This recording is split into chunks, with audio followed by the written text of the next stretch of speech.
Welcome to Meaningful Mornings.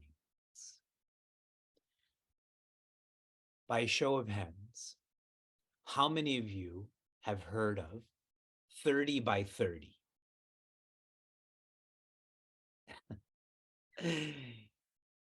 This is an agreement that the countries of the world have made to protect 30% of the Earth's water and land by the year 2030. To protect 30% by the year 2030. This is an awesome agreement. And I bring this up because yesterday I had asked all of you to remember your strengths. When you remember your strengths, it helps you to remember your successes also. A strength is sacred, a success is secular. By doing so, we nurture more faith. And the more faith you have, the more hope you have for today, for tomorrow. Hope is more sacred. Sorry, faith is more sacred. Hope is more secular. So remembering your strengths, you nurture faith. Remembering your successes, you nurture hope. This is what we try to do in Meaningful Mornings. And in this journey of nurturing positivity and virtues, we cannot stop until we are completely positive, completely virtuous.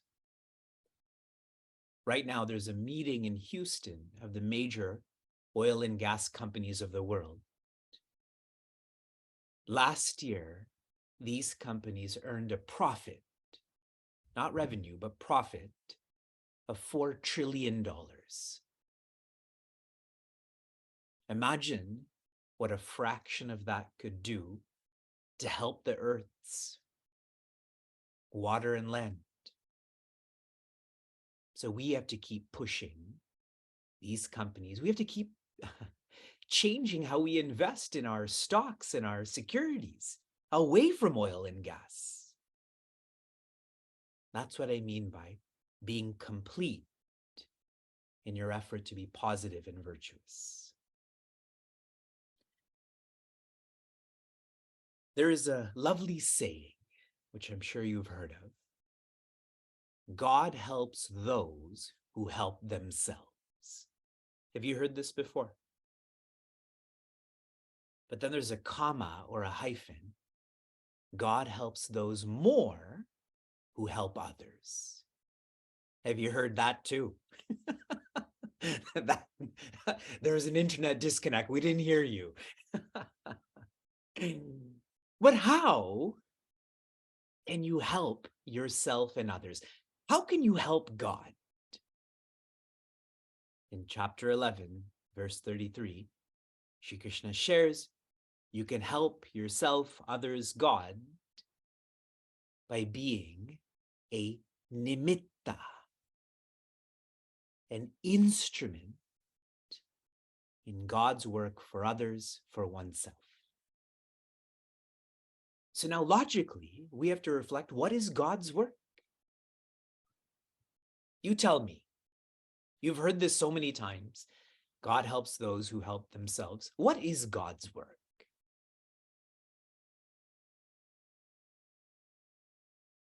I should just wait for 10 minutes right now. To serve, to establish dharma. Yes, yes. God's work is to be godly. And what is the nature of God? Ananda, or joy. You can share God's work as satsanga, sustenance, etc. But finally, God's work is to invoke joy and evoke joy. You practice being joy and you promote this to your family, to your friends. Please be rigorous in your definition of God's work. Don't make it light, like I'm just taking care of my family or I've built this institution. It is to invoke and evoke joy. That requires maximum effort. We are in a section where Prince Arjuna is offering prayer to Sri Krishna. He's not asking for anything. He's only expressing his gratitude. In verse 41, a key part of this prayer, pramadat. Pramadat means careless. Another word for pramadat is to be tardy, postponement oriented. You can take this in a light way. Those who don't manage time well, those who come late for any form of self-development, that's pramadat. But I'll make this more intense. For the past 15 years, I've invested maximum effort to encourage younger people to make self-development their vision and lifestyle. High school classes, young adult retreats, evolving adult workshops. Still, in our society, in our own individualities, we feel that this path is for those who are older. That if you're 50 and you're waking up in the morning to study Bhagavad Gita, what's wrong with you? You must have a problem. Despite all of this effort, still those who are in this self-development stream are older, and I'm not criticizing those who are older. I hope you're understanding that. I'm just showing how deep pramadat, this carelessness, this tardiness, this postponement is. In verse 42, a key part of this prayer is kshamaye, where Prince Arjuna is asking for forgiveness. He's expressing his regret. Regret is a tough vice to work with, to overcome. Do you agree? Especially with caregiving. Yet, Prince Arjuna's prayer began with that most beautiful word, stane, which means all is as all is. So all that happens to us, if we remember stane, we will not be offended. All that we do, if we really feel stane, we won't feel regret. If I can help you to visualize this. For those who have a relationship with our Puranas, like Srimad Bhagavatam, a personality who's pivotal in the Puranas is Rishi Narada. You can all see him with his curly hair and his, his manjiras. Rishi Narada is one who provokes if you don't understand him. He provoked Kamsa to jail his sister. He provoked Dhruva to really internalize what his stepmother shared. But in all of these cases, Rishi Narada was helping those who he provoked. Yes? And that's why Rishi Narada is often described as Ishwara's Sankalpa. Rishi Narada is the thought of God. And anything that happens, you know that God is thinking about you. So you are less offended. We continue. Verse 43 and verse 44. Pitasi lokasya characharasya tvamasya pujascha gurur gariyan natvat samostyabhyadhika kutonyaha lokatrayepya pratima prabhava. The translation: you are the father of this world, moving and unmoving. You are to be adored by this world. You are the greatest guru, for there exists none who is equal to you. How can there be then another superior to you in the three worlds, O being of unequaled power? Each of these prayers should become our prayers, which means we quieten our minds and try to feel what Prince Arjuna is feeling. In each of these prayers, I've been highlighting a word for us to reflect on more. Pramadat, Kshamaye. In this verse, Gariyan. Gariyan means heavy. Heavy. This is a descriptive word of a guru. A guru is one who is heavier than the heaviest stress, anxiety, dejection. And that means it doesn't matter what context is coming to them to provoke stress, anxiety, dejection, they never feel sad. Stress, anxiety, dejection, the acronym for this is SAD. They don't feel that. So now, if you are struggling with stress, almost everyone I interact with is struggling with stress. In class, in one-with-ones, personal interactions, emails. Invest in this insurance. The insurance that is one's guide. If you invest in your guide and your guide is one who can absorb all of this stress, that is the best insurance, the best insulation against stress. Does that make sense? Are you going to change your investments? Why are you smiling more?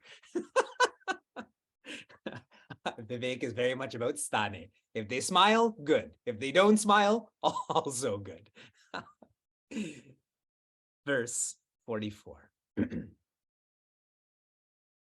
Tasmat pranamya pranidhaya kayam prasadaye tva mahamisha medium piteva putrasya sakheva sakyuhu priyah priyarhasi deva sodhum.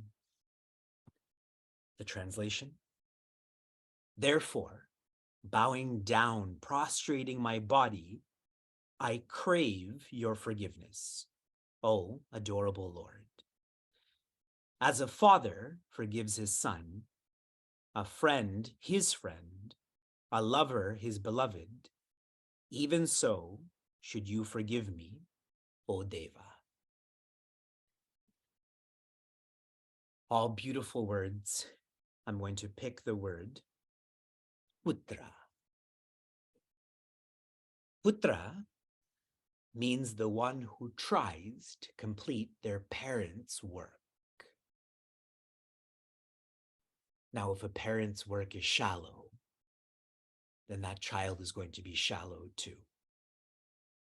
But if a parent's work, if their vision is aligned with divinity, then the best in that child will come up. Prince Arjuna is asking Sri Krishna to treat him like a child. In other words, again, to forgive him because this is natural. I've shared with all of you a long time ago that Sri Krishna is looking to find ways to forgive us.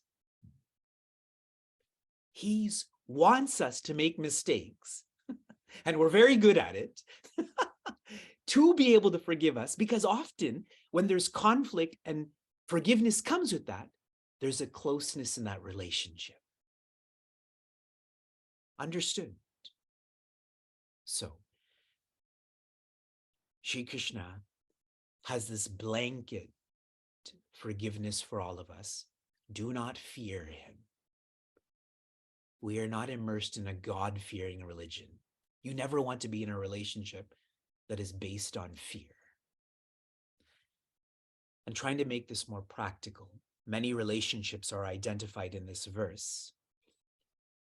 How we can build up to this relationship with Sri Krishna. Try not to feel that your relatives are yours. Your Pita, Sri Krishna. Your Putra, Sri Krishna. Your Sakya, Sri Krishna. Now that may still be poetic for some. What does it mean to not feel your relatives are yours? It means not to use them. That too, you're going to think, what does that mean? To not have expectations of them. If you have expectations of your relatives, that means you're using them because you think they're yours. Who are they really? Sri Krishna. Tough. But the reward is freedom. Minimal efforts lead to minimal happiness. Maximum efforts lead to maximum happiness. From inspiration to application, your application from yesterday was to practice this recent verse. To feel that Sri Krishna is your best friend forever, forever. How many of you invested in this thought? Good, you have bigger smiles on your face. Everyone else who doesn't have their hand up, it's your fault. The more you depend on Sri Krishna, the more independent you'll become. Think about that. Your application for this morning is tomorrow we will have a special meaningful morning. And so I would like for you to be at your altar. If you don't have one, you can set one up for tomorrow's class. And you don't need notes.